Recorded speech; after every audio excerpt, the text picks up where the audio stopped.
cannot stress enough how strange of an experience it is to sit alone in your quiet house and talk to a camera, or a phone in this case.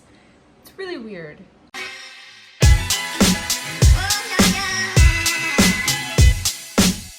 My own personal awkwardness aside, welcome back to the channel. If you're new here, my name is Jay and I am one half of your favorite duo, the Grow Girls. Today I'm actually doing a video that was requested. We're official. A couple of people on Facebook asked us if we could do a little bit more beginner type videos. Because if you didn't already know, we are kind of beginners ourselves. I would consider myself an expert beginner.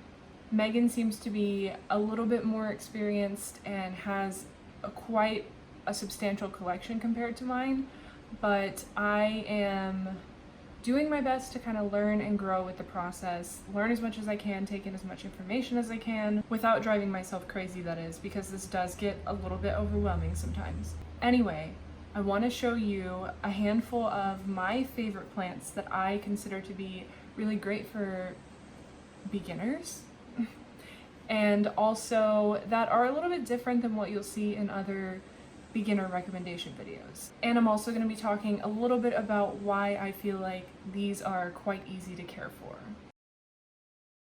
Before I start pulling out plants, I did want to mention a few tips. Just a couple things to keep in mind. If you're anything like me, you bought the plant already and then you brought it home and then you're like, oh shit, how do I even care for this? Let me look up a video on YouTube real quick. But if you haven't gone and impulsively bought the plant already, a few of my tips for you would be, number one, buy the right supplies, the right materials up front. It's going to save you time, it's going to save you money, and it's going to help ensure that you maintain your sanity. Make sure that you buy good soil and good pots for your specific plants. A lot of times I make the mistake of putting a plant into the wrong type of pot, which I didn't even consider to be a factor before I started buying plants. When you're at the store and you've picked out a plant that you want, do a quick Google search on your phone of what type of soil situation the plant likes. Is it a succulent? If it's a succulent, it's going to want to stay a bit more dry. A clay pot would be good for that because the clay pots will absorb the extra water. Is it like a peace lily, likes to stay a bit moist and likes to keep the soil wet pretty much all the time? Not wet. I don't want to misinform you. You get what I'm saying. Does it like to stay a bit more moist? You can put it in plastic, you can put it in ceramic, a glazed pot. Those tend to retain the moisture a bit more than something like a terracotta pot would. Make sure you're buying the right kind of pot. Make sure it's the right size pot. You want to go an inch or two bigger than the nursery pot that the plant is in when you buy it. And also just avoid Miracle-Gro or any other potting soil mixes that are going to have like wetting agents or anything chemically and gross in them. That's what I did the first time around. I ended up going with something I saw sitting out. Oh, this is for houseplants. Great, I'm going to buy it. Oh, look, a plant. I'm going to buy it. Stuck that plant in that soil and the soil retained way too much water. It didn't dry out enough for the plant and it ended up killing the plant. So buy an organic potting mix if that's easiest for you, something that has organic matter of some kind, perlite, bark, something to break up the soil so that it's not so dense. And then also just grab a bag of perlite. Miracle-Gro sells a bag of perlite for like $4 or $5 that you can buy in addition to your organic potting mix, and then you can add perlite into that organic potting mix that's already mixed for you, and that can give you something a bit more well draining for your succulents or your plants that like to be a bit more dry, like a Hoya. Obviously, you're going to want to consider your light situation, whatever it is you got going on. It's easy enough to walk up to your window, take out your smartphone, open up the compass app that comes built into the phone, and figure out which direction it is that your windows face. Once you know that, you can kind of get an idea of whether or not you have high light, medium light, or low light. My home is very small. It's kind of like a studio apartment almost, so I don't have a whole lot of light to work with. I only have two big windows, one of which I don't keep any plants at all in front of, which you'll see next week in my plant tour. But it's really easy to do that, to figure out what your lighting situation is, and it's better in the long run if you go about it that way instead of going and finding a plant, sticking it in a corner, watching it wither away and die, and then wondering, the hell did I do wrong? Enough rambling, enough talking about that stuff. If you guys want a full in-depth beginner recommendations video or things you're gonna need to get started with houseplants, be sure to let me know in the comments below. I'd like to hear your feedback on what you'd be interested in hearing about or learning about from your resident expert beginner. My first recommendation you've heard me talk about a number of times on this channel if you've seen our other videos. We also have a shopping vlog where we bought this specific plant, a snake plant. I will put the common name for all of the plants that I'm going to mention as well as the proper Latin name for the plant on the screen so that you can do all the deep diving that you want to, but there are many, many varieties of snake plants and they're all equally fucking cool. Like, this is a cool looking plant, right? I mean, it's funky, it's different, it's spunky, spiky, whatever. It's definitely its own type of plant for sure. Like, these did not catch my attention in the beginning of the plant journey at all whatsoever, but the more and more I've found them in stores, at nurseries, seen how many different cool ass varieties of this plant there actually are, yeah, it's definitely hands down one of the easiest plants to care for because it kind of thrives on neglect. He retains a lot of moisture, so he doesn't need to be watered too often. He can pretty much survive any lighting situation. Obviously, brighter light is ideal for plants. I don't think anyone ever really recommends sticking a plant in low light, but if you have a desk in an office or something and you want something to spice that up, this guy, he can thrive in low light. Doesn't mean he prefers low light, but it means he can thrive in low light. In our very first video, I said that these weren't really a coffee table plant, but I was wrong. Like, these come in, this is obviously a baby, but you can get small ones, you can get big ones.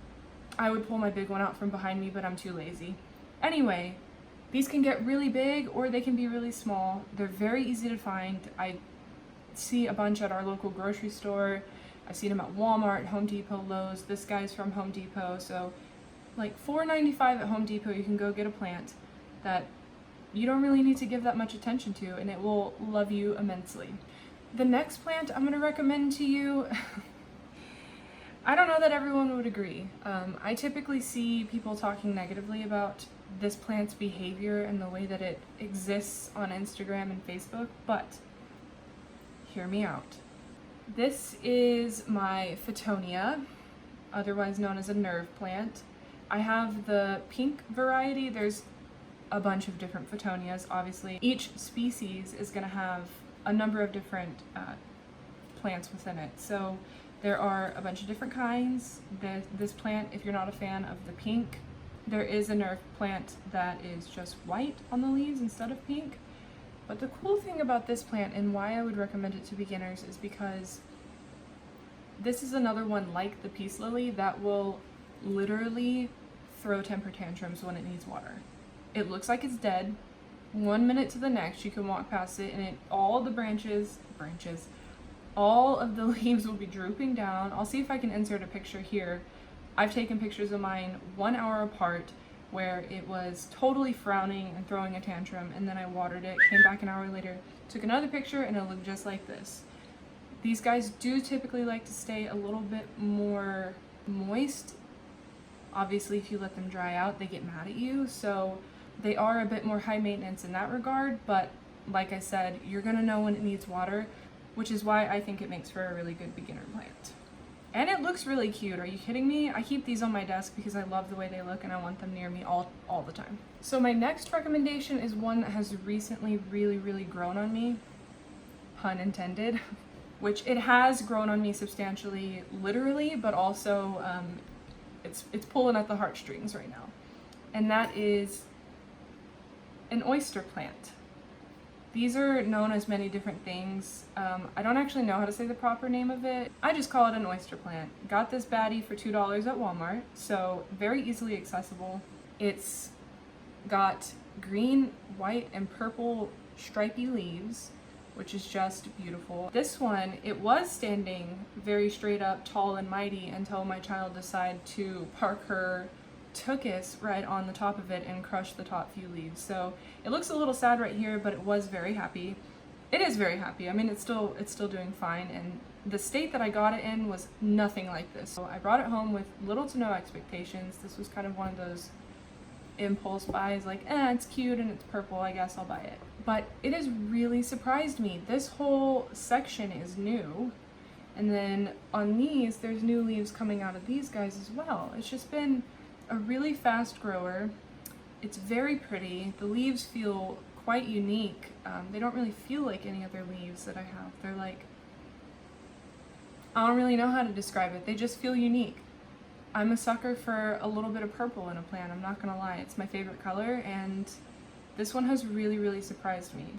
This one has been really awesome to take care of.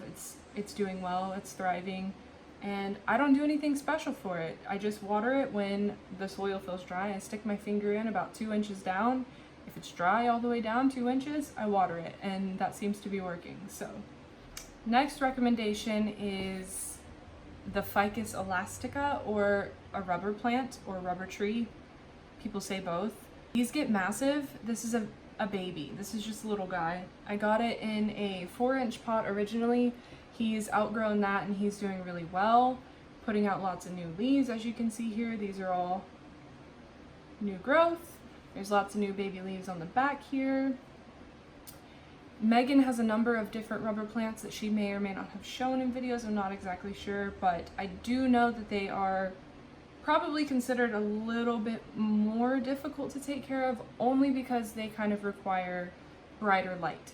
I don't have bright light, but this sits very close to my southwest facing window, where I hoard most of my plants actually, and it seems to be doing fine. So if my little den is providing enough light for it, I'm gonna go ahead and say that if you have a decently bright window that gets good sunlight most of the day, it should be totally cool.